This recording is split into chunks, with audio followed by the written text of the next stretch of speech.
Morning. नमस्कार दोस्तों, स्वागत है आप सभी का आज के मुख्य समाचार में। तो चलिए जानते हैं दिन भर की 25 बड़ी खबरों को फटाफट अंदाज में। पर आगे बढ़ने से पहले वीडियो को लाइक और चैनल को जरूर सब्सक्राइब करें, साथ में लगे नोटिफिकेशन को ऑन करें। चलिए वीडियो स्टार्ट करते हैं। आपको बता दें कि आज 10 मार्च से बजट सत्र के दूसरे चरण की शुरुआत होने वाली है। ऐसे में वक्त बिल को लेकर राजनीतिक एक बार फिर गर्मी है। जी हाँ, कई मुस्लिम समुदाय इसका विरोध कर रहे हैं। इसी बीच all India Muslim personal law board Jamiat Ulama Hind के अध्यक्ष अरशद मदनी ने 13 मार्च से दिल्ली के जंतर मंतर पर बड़े आंदोलन की चेतावनी दी है। जी हाँ, IAN से बातचीत में अरशद मदनी ने कहा कि वक्त पे हमारा मजहबी मामला है। सियासी पार्टियां इसमें छोटा मोटा संशोधन करके वक्त पे बिल को लाने की तैयारी कर रही, हम इसका विरोध कर रहे हैं। मुझे लगता है कि इस्लाम के खिलाफ वाली पार्टियां बिल को लाना चाहती है। गैर जिम्मेदार पार्टियां चाह रही है कि इस देश में मुस्लिमों को जिंदा नहीं रहने दिया जाए, हम इसके खिलाफ हैं। जी हाँ, अरशद मदनी ने आगे कहा कि 1991 की वार्षिक एक्ट के तहत 1947 के बाद जो चीजें जैसी है वो वैसे ही रहें। मुस्लिम विरोधी पार्टियों ने इसका पालन नहीं किया। वाराणसी की मस्जिद यानी जगहों की मस्जिद को इस कानून के अंदर रखना चाहिए, लेकिन लगता है कि देश के कानून की कोई अहमियत नहीं है। बिहार में अश्लील गानों पर रोक लगा दी गई है। पुलिस मुख्यालय ने इसको लेकर आदेश जारी किए। जी हाँ, इस साल बिहार में विधानसभा चुनाव होने हैं, वहीं अब कुछ दिनों बाद होली भी है। होली पर बड़ी संख्या में भोजपुरी गाने रिलीज होते हैं। इससे पहले ये बड़ा फैसला लिया गया है। जी हाँ, पुलिस मुख्यालय की ओर से सभी IG और DIG को आदेश दिया गया है। अश्लील और द्विअर्थी भोजपुरी गानों की प्रशासन पर लगाए रोक, विशेष अभियान चलाकर प्राथमिकी दर्ज करे। आदेश का उल्लंघन करने वालों पर IPC की धारा 296-79 के तहत कार्रवाई होगी। मतदाता सूची में नाम काटने जोड़ने के साथ मतदाता पहचान पत्र में गड़बड़ी के दावों के साथ अखिल भारतीय तृणमूल कांग्रेस के 10 सांसद नेताओं का प्रतिनिधि मंडल 11 मार्च मंगलवार शाम 5:30 बजे निर्वाचन आयोग से मिलेंगे। जी हाँ, ये मुलाकात निर्वाचन सदन में मतदाता सूची में गड़बड़ी के मुद्दे पर होगी। जी हाँ, हालांकि इस मुद्दे पर निर्वाचन आयोग ने सभी आरोपों को नकारते हुए स्पष्ट किया कि मतदाता पहचान पत्र यानी एपिक नंबर को लेकर जो दुष्प्रचार किया जा रहा है वो ठीक नहीं है, क्योंकि एक जैसे एपिक नंबर का मतलब ये नहीं है कि वह फर्जी मतदाता है। छत्तीसगढ़ की राजधानी रायपुर में B.Ed सहायक शिक्षकों का आक्रोश एक बार फिर से सड़कों पर देखने को मिल रहा है। जी हाँ, तूंता माना धरना स्थल पर बड़ी संख्या में शिक्षक अनिश्चितकालीन धरने पर बैठ गए। वो सरकार से समायोजन की मांग कर रहे हैं और अपनी नौकरी बहाल करने की गुहार लगा रहे हैं। जी हाँ, हाल ही में कोर्ट के आदेश के बाद छत्तीसगढ़ सरकार ने 2600 B.Ed सहायक शिक्षकों को बर्खास्त कर दिया था। इसके विरोध में शिक्षक लगातार प्रदर्शन कर रहे हैं। वो सरकार से मांग करें कि उन्हें फिर से स्कूलों में नियुक्त किया जाए और उनकी आजीविका को सुरक्षित रखा जाए। अंतर्राष्ट्रीय महिला दिवस पर दिल्ली कैबिनेट द्वारा महिला समृद्धि योजना को मंजूरी मिलने के बाद पूर्व CM और नेता प्रतिपक्ष अतिशी ने प्रतिक्रिया दी है। जी हाँ, आप विधायक ने कहा कि PM मोदी ने वादा किया था कि 8 मार्च को महिलाओं के खाते में पैसे आएंगे, लेकिन ऐसा नहीं हुआ। जी हाँ, वहीं आप नेता सौरभ भारद्वाज ने कहा कि प्रधानमंत्री की बात बहुत वजन वाली बात होती है। एक PM ने दिल्ली की महिलाओं से वादा किया था कि 8 मार्च से पहले महिलाओं के खाते में 2500 रुपया आने शुरू हो जाएंगे। अभी तक किसी के खाते में पैसे नहीं आए। दूसरा वादा था कि महिलाओं को 500 रुपये में सिलेंडर मिलेगा और होली दिवाली पर मुफ्त मिलेगा। 5 दिन बाद होली है। अब ये ना करे कि होली के दिन भी कमेटी बना दे कि ये कमेटी तय करेगा कि किसी कौन सी होली पर पैसे मिलेंगे। पंजाब में हमने कभी ये नहीं कहा था कि पहली कैबिनेट बैठक में ये होगा या 8 मार्च को होगा। तारीख तो प्रधानमंत्री ने दिल्ली के लोगों को दी थी।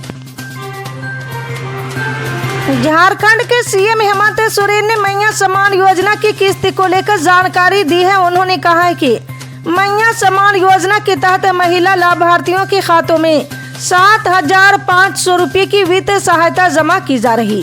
जी हाँ, बता दें कि प्रदेश सरकार इस योजना के तहत 50 लाख से अधिक महिला लाभार्थियों को 2500 रुपये प्रति माह प्रदान करती है। जी हां, सीएम हेमंत सोरेन ने कहा कि महिलाओं के खाते में होली से पहले मैया सम्मान योजना की राशि भेज दी जाएगी। सीएम ने सोशल मीडिया प्लेटफॉर्म में एक्स पर पोस्ट करते हुए लिखा है कि झारखंड में महिला दिवस पर राज्य की महिलाओं के बैंक खातों में 7,500 रुपये की पूरी सहायता पहुंच रही है। अमेरिकी राष्ट्रपति डोनाल्ड ट्रंप के एक फैसले ने 80 से ज्यादा अफगान महिलाओं के सामने खतरे की घंटी बजा दी है। जी हां, डोनाल्ड ट्रंप से मिले धोखे के बाद अब भविष्य में अमेरिका पर भरोसा करना मुश्किल होगा। दुनिया भर में महिलाओं के अधिकारों की बात करने वाले अमेरिकी प्रशासन ने अब इन महिलाओं को तालिबान के खूंखार राज में वापस लौटने को मजबूर कर दिया है। जी हां, ये महिलाएं तालिबान शासन से भागकर ओमान में उच्च शिक्षा हासिल करने के लिए आई थी, लेकिन विदेशी सहायता कार्यक्रमों में ट्रंप प्रशासन की व्यापक कटौती के बाद अब उन्हें अफगानिस्तान वापस भेजे जाने की तैयारी हो रही है। उपराष्ट्रपति जगदीप धनखड़ को दिल्ली के एम्स हॉस्पिटल के कार्डियक डिपार्टमेंट में भर्ती कराया गया। जी हां, एम्स अस्पताल के सूत्रों ने बताया कि जगदीप धनखड़ के हालात स्थिर है, हालांकि उन्हें ऑब्जर्वेशन में रखा गया। एम्स ने उपराष्ट्रपति के इलाज के लिए एक मेडिकल बोर्ड बनाया। जी हां, इस बोर्ड में अलग अलग विशेष डॉक्टरों की टीम की देखरेख में फिलहाल उनका इलाज चल रहा है।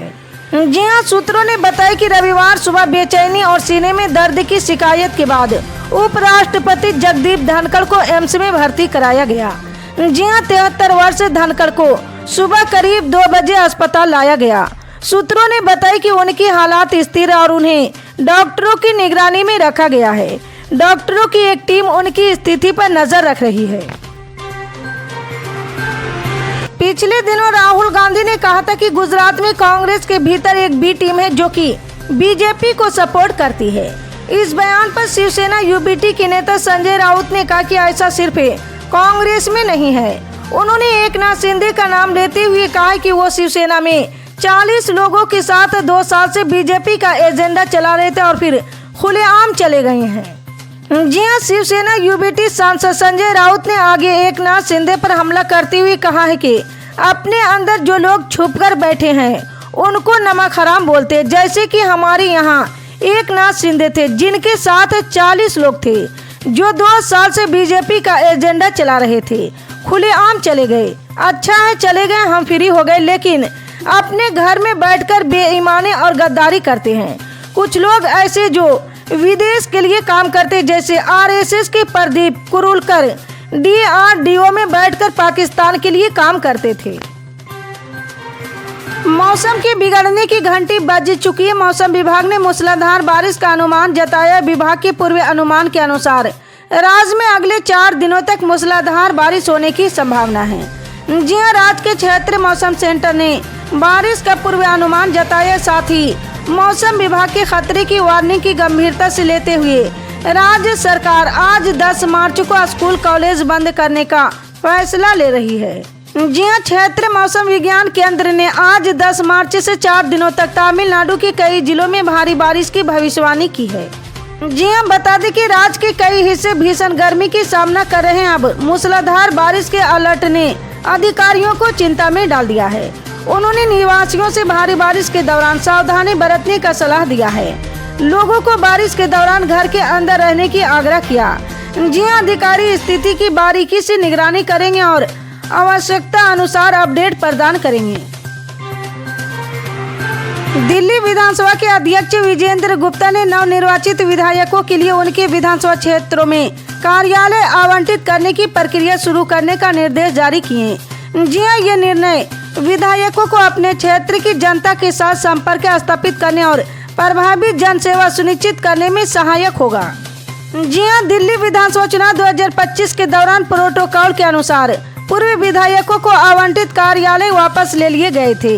अब नए विधायकों के शपथ ग्रहण के बाद उनके विधायी और क्षेत्रीय कार्यों को सुचारू रूप से संचालित करने के लिए नए कार्यालयों के आवंटन की प्रक्रिया शुरू कर दी गई है।